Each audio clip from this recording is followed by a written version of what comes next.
I took an oath to serve, folks. That's who I represent. I have no special interest in this game. Does that settle? Does that work for you? I think he's got it backwards. He's against the PLCB and the wine and spirit shops. Everyone else is for it. He can't get the thing out of committee. Ridge with both houses of the legislature. The bill yet. What are you talking There's about? a reason for that. There was no one showed up at your hearing. So you both think, houses, are you saying, what are you talking about? With Ridge controlling both houses of the legislature, couldn't even get a vote out of committee. He's right. People want change. You know what they want? They want health care. They want to be able to afford to send their kids to college. They want better mass transit. They want a cleaner environment. They want retirement security. This is not on people's radar as a top-tier issue. I don't know what he thinks he was elected for, but he ought to be concentrating on those things. Is that true, though? Are you having a tough time moving forward, moving this thing forward? Well, no. We're doing, well, first of all, the difference between my good friend from organized labor and myself is I took an oath of office to serve people and not get paid to maintain a special interest. And the fact of the matter is what I have done is convened a range of stakeholders. No sense dropping legislation and dusting off something that was done 10 years ago. That's why, for example, in the morning calls endorsed this concept. We're talking to equity firms, and perhaps the Commonwealth takes a 48% stake in some of these licenses and stores. Bring the private sector in to increase the value even further down the road. So we're looking at new ideas for a new century here, not just dusting off old legislation, doing it the old-fashioned way and dropping the bill. All right, Glenn, for our viewers, paint the picture, you know, what we're saying here and why you think it's a good idea. We're supporting the senator's current proposal. We, meaning the morning call. The morning call. Okay. The editorial board supports this because it's a new approach. Instead of just privatizing the entire system in one shot, it will break it apart in these segments, 48%, 51%. One other point is, do you like the economics of it? Yes. Okay. We have also supported all of the improvements that Nick just mentioned. Oh, so you applaud what they've done, is what and you're saying. every editorial we wrote supporting those changes, it included the statement, but let's get out of the liquor selling business. Okay.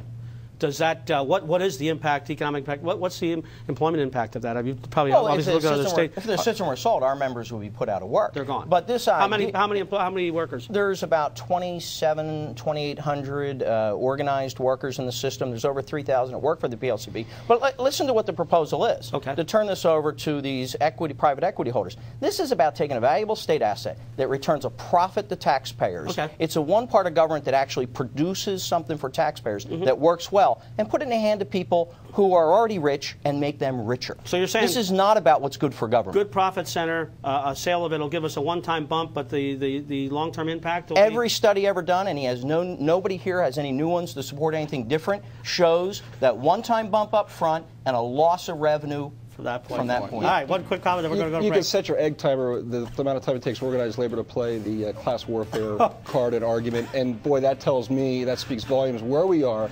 People want this. It's only a matter of time, and if I can be a part of that, we're going to get it done. All right, we'll be right back. Business Matters, great show. Stay with us. Business Matters brought to you in part by Westminster Village, where residents love where they live. Lanta Metro, the smart choice. Law, Seidel, Cohen, Hoff, and Reed, serving the Lehigh Valley with informed decisions and sensible advice. And by Wachovia, made possible with Wachovia.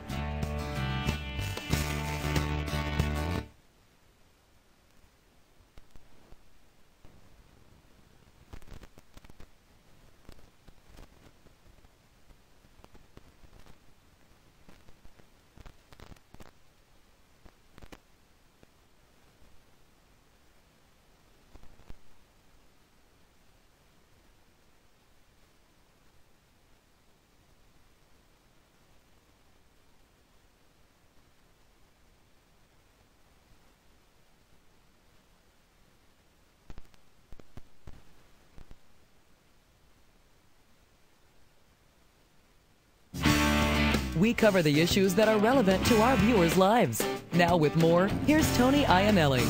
We are back. Closing statements, last part of this show. Nick Hayes, your parting thoughts, 30 seconds for our viewers.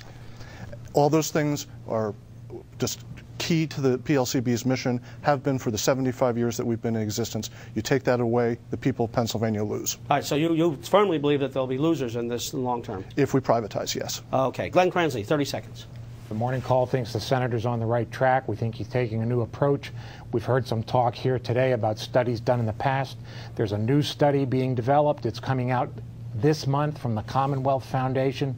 It's going to be broad. It's going to be about public policy. And I think we and the viewers of this program should pay attention to what it says. Will that study be specific to this issue? Is that what you're saying? That's what it's about, privatizing the liquor stores. Okay, Wendell, 30 seconds. Pennsylvania wine and spirit shops are a great example of what works here in Pennsylvania. And we've been able to look at what other states have done, what's happened in Canada, and learn from that. And what we've learned is that the money just gets transferred to a few wealthy individuals. This returns a profit to the taxpayers. It provides a good public service. It works. We have a lot of other bigger problems. Simply turn over private enterprise under the idea that private enterprise does it better. I don't think that the licensing of cable have made customers very happy. I don't think the way utility bills have skyrocketed has made people happy. I think we'll end up in the same boat as those kind of things if we turn this valuable asset over to people who want to make a profit off it. Very good points. Rob, one other thing, close us out. Well, all the fear-mongering aside, I think Pennsylvania needs a modern government for the 21st century. That means we stick to our knitting, we work on the core functions of government.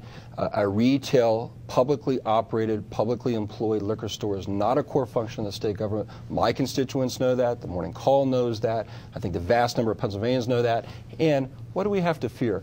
Look, when's the last time we had a renewed faith in that we can build a new model for liquor sales in this Commonwealth? And I'm committed to try to make that happen. All right, we thank you so much for being with us. Don't forget, if it's business, it matters, and we will see you next week. DVD copies of this program are available upon request. Please email us at businessmatters@wfmz.com. Give us the specific broadcast date of the program you wanted, as well as the topic or guests you are interested in.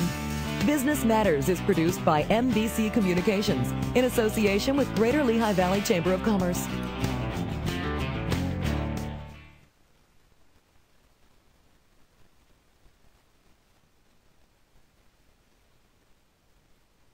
Chamber of Commerce.